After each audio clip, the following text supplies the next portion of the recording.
People have no idea how serious this is. I think some people might. Jordan Peterson probably appreciates how bad this is. When I heard that they were talking about this law a year ago, I said, this is a line in the sand.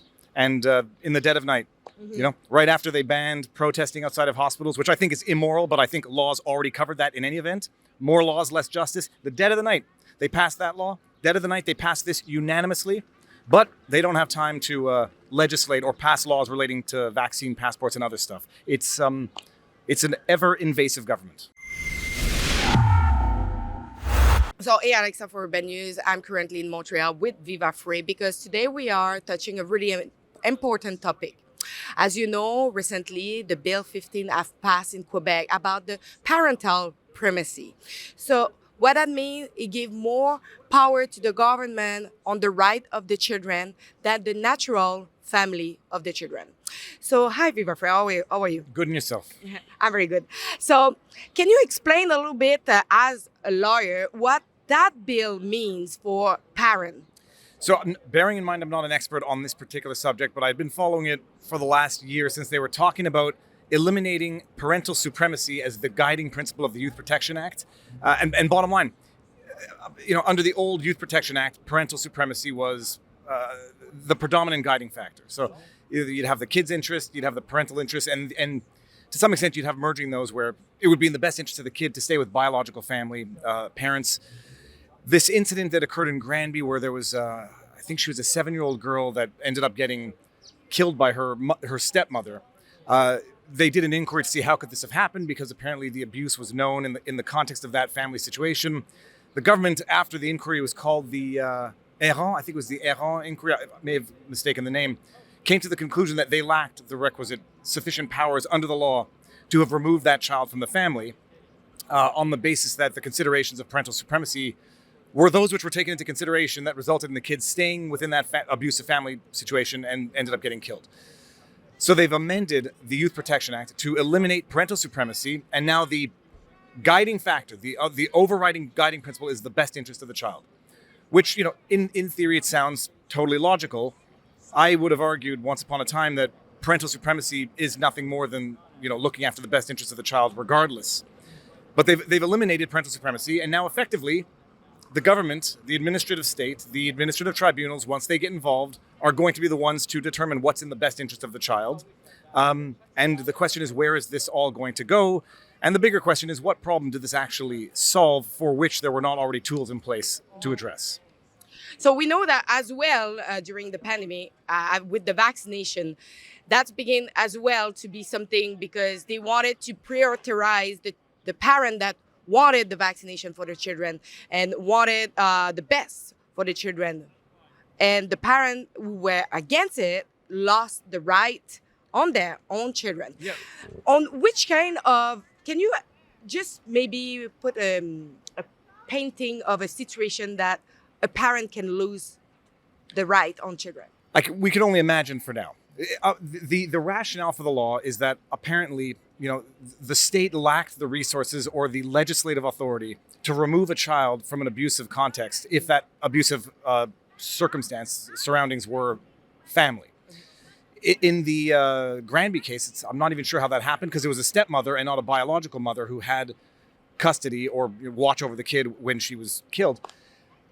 So, in theory, they're going to say, we needed this to remove children from abusive circumstances where we couldn't before. I'm not sure that that's actually the case. I think they had the tools in place. How could this possibly be abused, misused?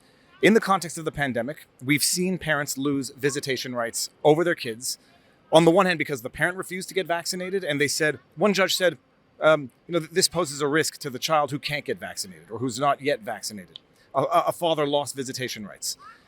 We've seen the courts basically authorize one parent saying, I want my kid to get vaccinated, even if the other parent doesn't, in the best interest of the child.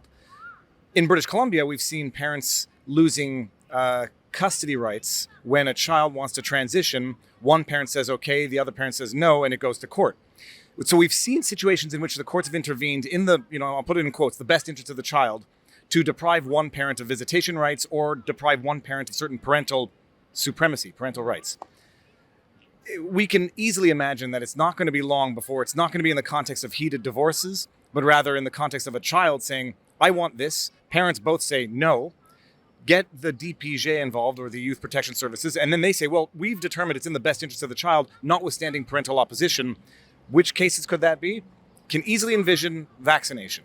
A child who, I won't say is indoctrinated, but is in an environment where, everyone around them is getting vaccinated, may not understand their parents' desires for the child not to get vaccinated, may not understand their own medical conditions, says, I want to get vaccinated. Parents say no, kid runs to the government, runs to the police. My parents are doing something that's putting me in danger. You can see the government easily getting involved there, especially under this new amendment, removal of parental supremacy from the law. It'll apply equally to transition situations. Right now, we've seen it where the kid wants something and the parents are fighting, court sides with one parent over the other. It's not hard to imagine, and it will happen sooner than later. A 12-year-old, 10-year-old, 13-year-old says, I want puberty blockers. I want to transition. The parents say, no, we're your parents. We know what's best for you, even if you don't understand that right now. Kid runs to court, says it's abuse. I'm going to harm myself. Court gets involved and says, notwithstanding parental supremacy, parental decisions of what they think and believe is in the best interest of their kid, we know better. We're going to get there. It's just a matter of time. So what is the worst consequences or danger with that law? It's effectively that in maybe it's a neurotic or a hyperbolic imagination, a kid can say, my parents are abusing me for a decision they have made or a refusal that they have made. They run to the authorities. You get the government involved, and once the government gets their hooks involved, they're never getting out. And they're going to come in and say, we're going to assess the situation. Does this 12-year-old have the wherewithal? Does this child's interest of what they think is in their best interest trump, in our assessment, what the parents want? And it's not a hard leap. We're going to get there. So you can envision it easily. A kid says, I want a medical treatment. I want X, Y, and Z. Parents say, no, wait until you're older. And then the kid runs to the authorities. Once the government's in, the government will say, well, now we make the decision. What's in the child's best interest in our minds, in the view of our experts? Some experts might be highly, what's the word I'm looking for? What's the word when you are activist experts? Sorry. Some of them might arguably be activist experts or experts in the industry who only see that as the solution. And so you're going to get government doctors, government agencies coming in and saying, we think this is in the child's best interest, notwithstanding parental objections. And those are the two big examples I can think of right now. Do you think that other province will probably take the same path than Quebec and try to pass a law that is similar for their province? I would not be surprised if Ontario does it. Ontario's well ahead of the curve when it comes to this type of legislation. British Columbia is already there to some extent. But yeah, there would be no reason why not to. In their mind, in the mind of the government, this is just, it's clarifying an ambiguity in the law. My view, and someone can please correct me if I'm wrong, the law in Quebec never lacked any resources to deal with the problems that the government says this amendment is necessary to deal with. And from what I understand of the Granby tragedy, the government knew about it. It was a known problem, and it wasn't for lack of law that it occurred. It was for lack of resources and a broken youth protection system that allowed this to happen. But it's, who was it? I think it's Marco Cicero or Tellius, who said more laws, less justice. This is just another case where the government is adding laws to address a problem that did not result from an absence of law, but a broken system in and of itself. And now you've just added more laws to a broken system, and it's only going to exacerbate the problem. It's going to split. It's going to break families. It's going to empower the government. It's going to empower the administrative state, and fringe benefits to unnecessary legislation. Well, what is happening in Quebec? So this is my last question, because we saw the Bill 21, Bill 15. I have the impression that the government of Quebec tried to have the control on their own citizens. Look, people might compare me to other people for noticing this, and people will call it conspiracy theorists. It might just be the objective or the perspective of the administrative state. They think they know better than the citizens. From the beginning of this pandemic, we've seen the government shut down everything to basically destroy the pillars of society: family, religion, social gatherings, how we mourn, how we celebrate.